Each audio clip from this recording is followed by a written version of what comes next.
Welcome everyone to Vested Interest. This is Shane back for a Stock Bee of the Day video. It is April 24th. We're going to take a look at Comcast. I am long Comcast. This is one in my portfolio. It is out of the communications sector.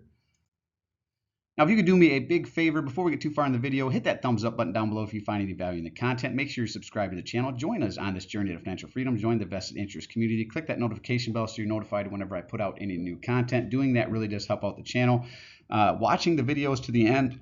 Watch time is another metric that YouTube looks at. So watch the videos to the end if you would, and share with anyone you think that might find value in the content as well. And there is the thanks button for anyone who might want to help out the channel monetarily. That is one way to help out, and I do appreciate all the viewers and subscribers of the channel. You guys and gals are awesome. The channel continues to grow because of people like you.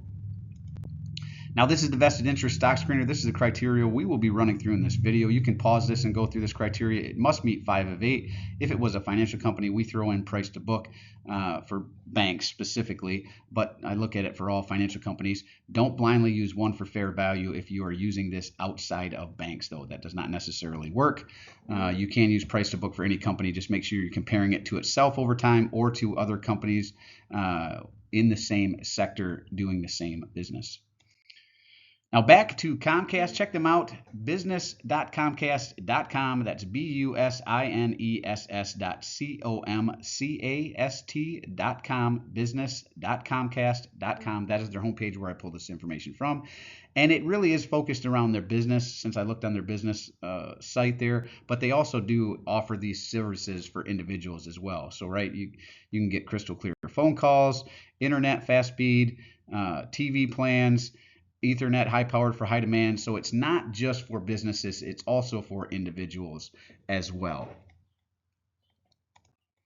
Now, the reason we're taking a look at them, down 3.71% on the day. We are talking about Comcast Corporation, ticker CMCSA, again out of the communications sector. Closed up the day at $33.19. 52-week range as low as $31.44. As high as $45.31. They are closer to their 52-week low than their 52-week high, and so long as they remain under $36.15, they are within 15% of a 52-week low.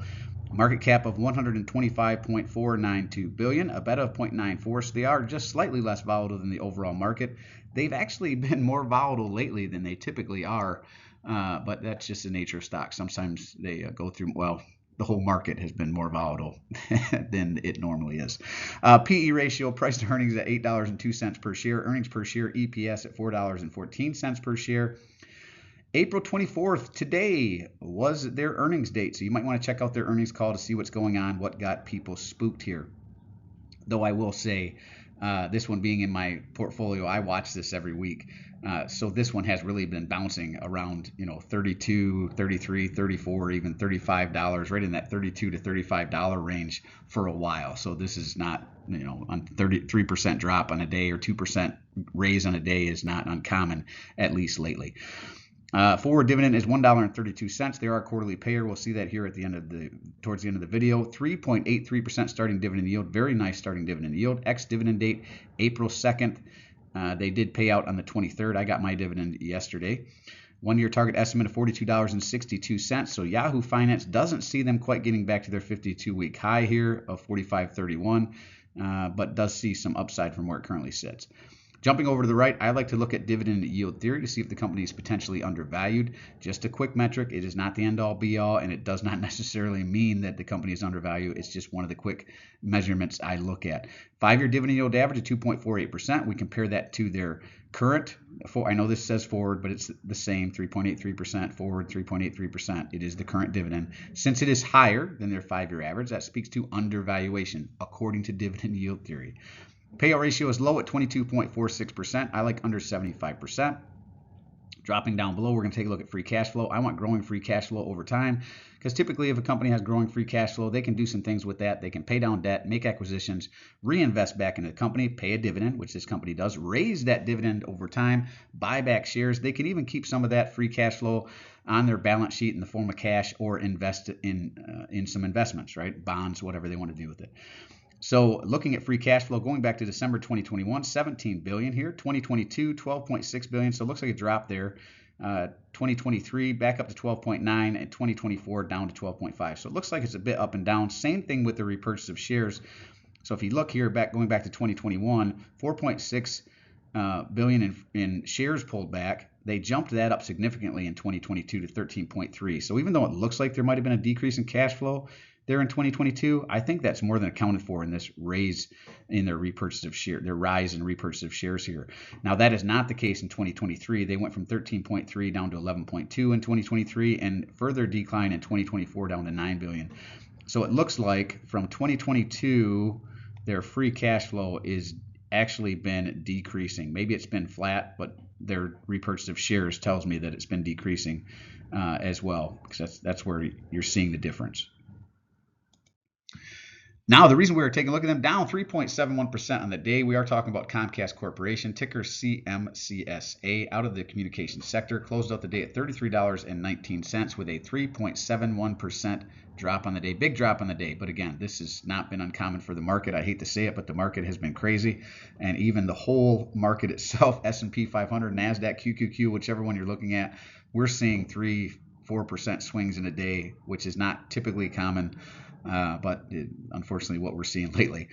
Now, they do have unfortunately, or maybe fortunately, if you've got money to spend on the big drops, maybe it's to your benefit. It has been that case on occasion for my benefit as well. But for those of you who maybe just don't have the cash, it is kind of disheartening to see a big drop, not being able to take advantage of it, and then a rebound, drop by 5% and then a rebound to 3%. It's just the market right now. The 22 analysts have taken a look at this. They call it a consensus buy. They do have a low estimate of $31. That would represent a 6.6% decrease from where it currently sits. Average estimate of $44.60. That would represent a $34 or 34.38% increase from where it currently sits. And that is pretty close to what we saw with Yahoo Finance on the previous page, around 42 and some change. High estimate of $60 would represent an 80.78% increase. All the while, if you were to buy them now, you could collect that 3.8% dividend yield. Now we're going to jump into statistics. We're going to look at return on capital employed. I like 10% or better for these metrics. If you've been watching the channel, you know I used to look at return on equity and return on invested capital. I just don't want to have to look at two metrics. This is kind of a combination of the two, and it sits at 10.27%. So I am looking for something above 10%. So it does barely beat the metric there. If we were still looking at the two, return on equity and return on invested capital, it would not have made it because of this 7.9. So EPS, I'm looking for 5% or better forecasted over the next 5 years. They're at 7.93. Revenue growth at 1.44%. Now, again, with their quarterly payer, now this payout ratio says 31.88, so it's a little higher than what we saw with Yahoo Finance. This is part of the reason I recommend 3 sources, 2, if not 3 sources, so you can make sure the information you are looking at is accurate and up to date. Whenever you do have a discrepancy, you can go and look to see what the true numbers are, or even if you were to add them out and get divide by 2 and get the average, maybe you want to use that number instead. Dividend growth is nice at 6.78%. 5 years of dividend growth. Buyback yield is positive 5.7%. So this is basically telling me they are buying back shares efficiently. They are pulling more shares out of the market than they are putting into the market. That's what we want to see. We want to see a positive number here. Shareholder yield positive at 9.69%. We also want this to be positive. Now, they do pay off schedule, January, April, July, October timeframe. Going back to October 2022, they were paying 27 cents. Raised that up April 2023 to 29 cents. Raised it up again April 2024 to 31 cents. And the most recent raise was this past April, the past dividend that we just received this week at 33 cents. So I would anticipate if they're going to maintain this dividend growth, it will be April of 2026 when we see the next one. All right, let's go back to the screener here. Understand the business. Yes, they are providing TV and internet services to both individuals and businesses. I believe they also have some, they're almost like a Disney sites where you can go and go to their Epcot centers, something like that. Typically, I believe they're building one in China right now, actually. So that may be impacted too. Understand the business, yes. Growing free cash flow over the last 4 years, no. They had several down years. Growing dividend, yes. Dividend payout ratio is under 75%, so check there. Dividend yield theory says they're potentially undervalued, so check there. Buy below current cost basis or within 15%. They are within 15% of a 52-week low, so check there. Return on capital employed is over 10%, just barely, so check there. Earnings per share growth was over 5%, check there. So we're looking at 1, 2, 3, 4, 5, 6, 7 out of 8. It would definitely make it onto my watch list if it was not already on or in my portfolio, and it is one that I have been adding to. And if it stays down in this $32, $33 range, I'll probably look to continue to add as long as it's under my cost basis. All right, that is it for this one. As always, appreciate you stopping by. If you haven't done so already, don't forget to show me some love. Hit that thumbs up, ring the notification bell. Most importantly, subscribe to the channel. Join us on this journey to financial freedom. Join the vested interest community. Drop a comment down below. Let me know what you think of the video. I do personally read and respond to the comments. I'm always interested to read your questions, opinions, or suggestions for future topics. So if you have a company like Comcast you'd like me to cover in the Stock Pick of the Day video series, drop in the comment section. I'll try to work it into the rotation. And this is Shane signing off, wishing peace and prosperity to you and yours. And remember, financial security comes to those who take a vested interest. Hey, thanks for stopping by. Thanks for tuning in. Hope you had a great week. Looking forward to the weekend. Don't miss my portfolio update on Sunday. We'll be back for that one. I'll see you then.